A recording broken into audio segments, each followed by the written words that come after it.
Halo, selamat datang kembali di channel United Identity, channelnya fans Manchester United yang selalu berpikir logis dan sistematis.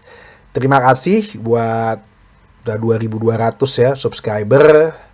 Gua akan terus meningkatkan channel ini agar fans Manchester United selalu berpikir logis dan sistematis. Gue mau bahas mengenai apa yang terjadi after ya pertandingan kemarin 1-1 melawan Ipswich Town, yaitu press conference dan apa yang dikatakan pada saat interviewnya Ruben Amorim nih setelah pertandingan. Ya walaupun sih dia mulai nggak senyum sih mukanya, mulai stres kali ya kelihatan ya. Begini ternyata nih Manchester United.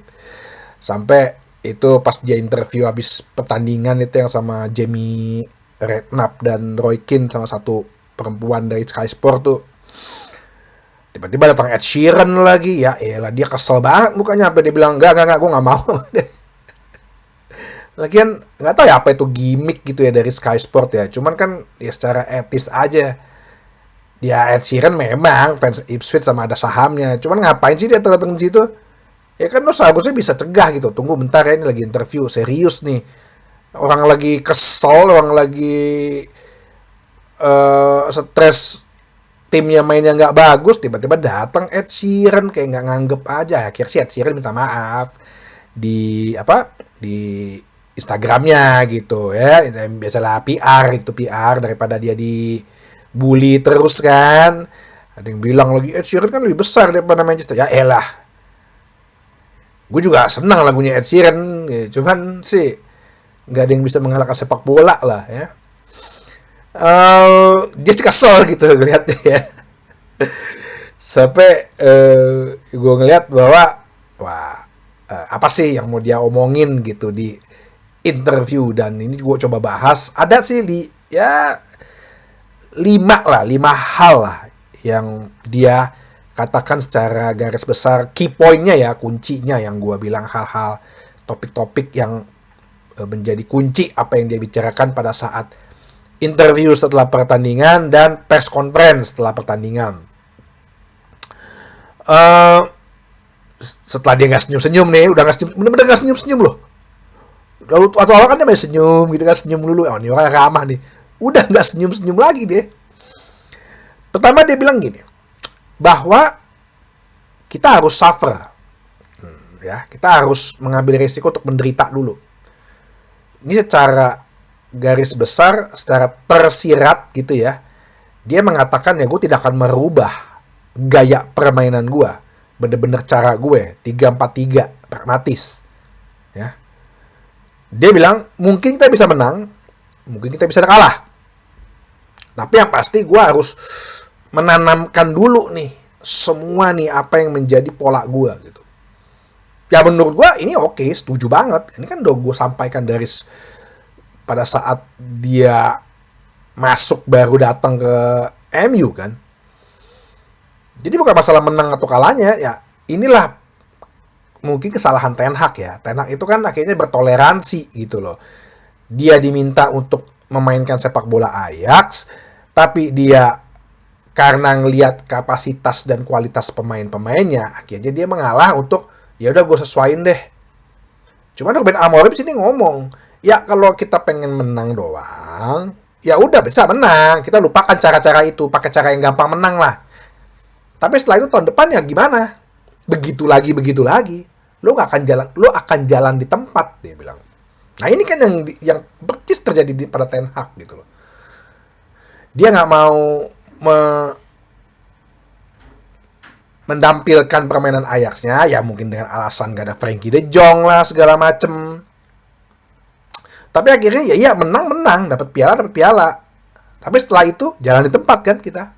Nah itu ya tersirat bahwa dia bilang ya lu menderita lah. Mungkin kita akan dibully lah. Ya. Cuman yang pesan gua ya kalau bisa kita gerak cepat gitu loh. Ya, nggak usah nunggu 3 tahun 2 tahun. At least setidaknya satu transfer window Januari besok benar-benar dimanfaatkan. Nggak harus beli pemain mahal kok. Pemain murah juga nggak apa-apa, loan juga nggak apa-apa gitu loh. tapi masuk nih ke dalam skemanya Ruben Amorim. Itu yang pertama. Yang kedua, ya selain dia muji juga ya atmosfer Liga Inggris ya, boleh bilang wah gak pernah dia lihat seramai ini. Emang dari dulu kan dia bilang atmosfer Liga Inggris sampai ke divisi 3 pun memang riuh gitu, rame gitu. Nah yang kedua, gue gak masalah bagi dia itu untuk mengkritik pemain ya. Itu kan setiap orang punya karakter masing-masing gitu ya. Memang bukan berarti Ten Hag itu nggak ngerti masalah gitu. Ada yang komen bilang, tuh si Ruben ngerti masalah, si Ten Hag berarti nggak ngerti masalah. Yang ya bukan Ten Hag yang nggak bisa identifikasi masalah, cuman dia nggak ngungkapin aja apa aja masalah-masalah kesalahan-kesalahan pemainnya gitu loh. Ya di balik itu kan kita nggak tahu ya, pasti bisa aja dia langsung nunjuk salah lo ini, salah lo itu. Cuman satu saran gua buat Bang Ruben ya, ini kan yang dihadapin media Inggris yang paling jago memutarbalikkan fakta, paling jago menggoreng-menggoreng gitu ya. Jangan sampai selalu disalahartikan. Plus fans-fansnya lagi Manchester United banyak yang tidak berpikir logis dan sistematis dan belum berpikir logis dan sistematis dan belum nonton sama subscribe channel ini. Gitu aja gue bilang ya. Jadi gampang banget terpengaruh. Nah ini hati-hati Bang Ruben, saran gue gitu loh, ketika dalam mengungkap kritik terhadap pemain gitu di media. Ya dia sih ada lah ya beberapa ya, kayak contoh misalnya kayak yang gue catat di sini kayak Diogo Dalot gitu ya. Seharusnya Diogo Dalot itu harus stick pada posisinya dia gitu loh ya, nggak usah terlalu lupa maju tapi terlalu lupa mundur gitu ya, kayak gitulah. Harus stick dengan posisi dia, tahu tugas dia bagaimana dia sebagai wingback. Terus dia juga bilang Zirze itu ya lo, gue udah masukin lo sebagai penyerang nih ya, lo harus sering banyak di box, di kotak. Gimana lo mau cetak skor kalau lo nggak ada di box gitu ya? Mungkin dia masih ke bawah-bawah karena dia harus jemput bola kan ke belakang. Terus dia juga bilang bahwa Bruno Fernandes itu harusnya selalu deket dengan bola gitu ya, bukan selalu melakukan long ball. Mungkin maksudnya Bruno ini terlalu imajinatif kan, terlalu ekspresif gitu loh ya. Nggak usah terlalu ekspresif banget juga, ekspresif boleh gitu, cuman lo harus inget bahwa bola tuh harus ada di lo ya. Lihat temen lo ketika lo pengen passing atau pengen lo buka peluang gitu, mungkin itu maksudnya dia. Ada juga sih dia muji ya, kayak Amad Diallo dia puji dalam beberapa hari dia lihat perkembangannya bagus. Mazraoui yang bisa 3 posisi gitu kan.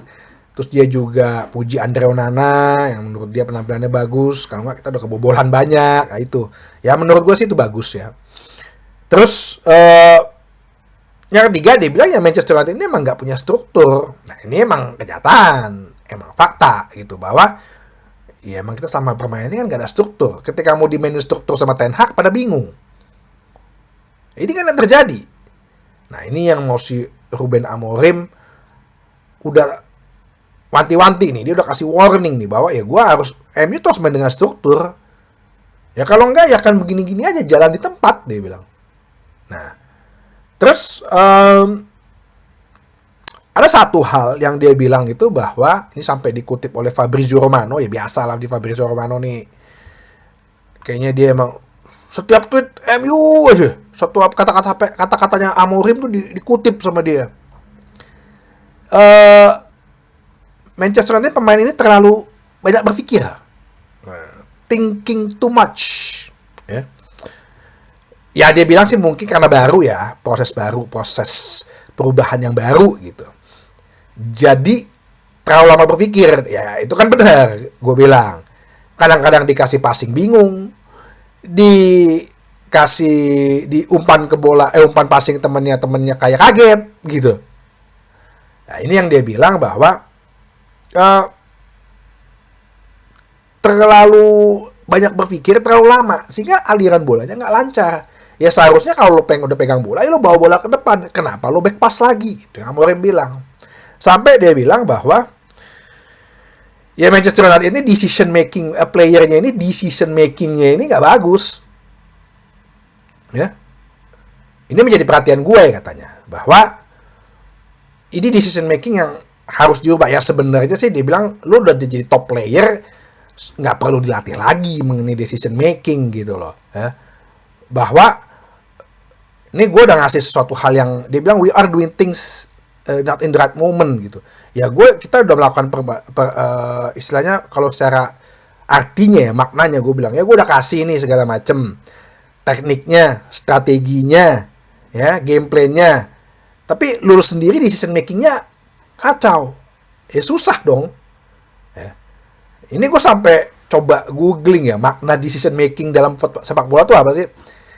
Decision making itu kan adalah proses memilih, ya, memilih bagaimana lu ini decision making player ya bermain, bagaimana lu bermain, ya, untuk mensupport taktik permainan, komponen-komponen taktik permainan.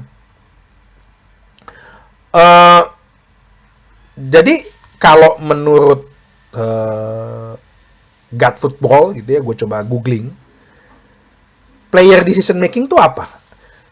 Pemilihan, memilih bagaimana dia decision ya, tergantung pada metode permainannya apa. Nah, jadi player decision itu mempunyai efek yang sangat besar terhadap instruksi, terhadap taktik. Nah, nyambung kan? Ya, ini kita ngomong logis sistematis nih. Dan decision different itu harus dibawa dalam berbagai level, dalam setiap resiko-resiko taktik. Jadi pemain sebenarnya tahu nggak nih dia mau bermain apa? Kalau dia tahu, lo bermain pragmatis, ya lo decision making lo harus cepet, gitu loh. Pemilihan keputusan lo harus cepet. Metode permainannya apa nih? Ya kita main 3-4-3. Ya berarti decision yang harus lo pilih, ya lo harus bermain tidak lagi back pass. Gitu. Lo harus bermain dengan bagaimana lo memilih waktu dribble lo, waktu passing lo untuk menuju ke striker. Karena kenapa? Striker lo yang mencetak gol. Striker fungsinya apa? Decisionnya lo harus ada selalu di kotak penalti. Kan itu decision making. Ya. Terus gue juga coba cari-cari apa sih yang menentukan decision making itu terhadap pemain ya. Banyak. Ada beberapa. Termasuk salah satunya dari diri dia sendiri. Emosional. Self-assessment-nya dia. Sadar diri gak nih dia nih. Ya. Knowledge-nya dia. Self-knowledge, pengetahuan. Confidence-nya dia. Itu hal-hal yang menunjang decision player-nya itu.